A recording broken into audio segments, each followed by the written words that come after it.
పౌలు అన్నాడు, మనలో ఏ ఒక్కరు కూడా నీతిని అనుసరించి చేసిన క్రియల మూలంగా రక్షణ పొందలేరు. ఎప్పటికీ చాలా మంది క్రియల ద్వారా రక్షణ పొందాలని ఎన్నో ప్రయత్నాలు చేస్తున్నారు.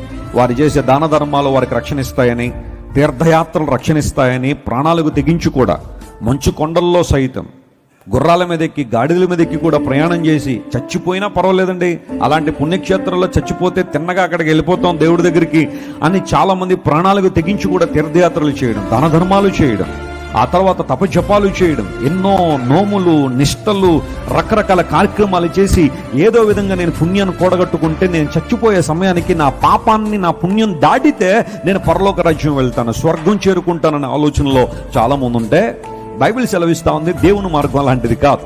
నువ్వు ఎప్పటికీ కూడా నీవు చేసే భక్తి కార్యాల ద్వారా, మంచి కార్యాల ద్వారా, దాన ధర్మాల వలన, ధార్మిక కార్యక్రమాల వలన, సేవా కార్యక్రమాల వలన, సాంఘిక కార్యక్రమాల వలన నువ్వు దేవుని రాజ్యాన్ని చేరుకోలేవు. అలా గనక దేవుని నియమం అయి ఉంటే పరిస్థితి వేరేలా ఉండేది. కానీ there is only one way to heaven, which is accepting the Lord Jesus as your savior.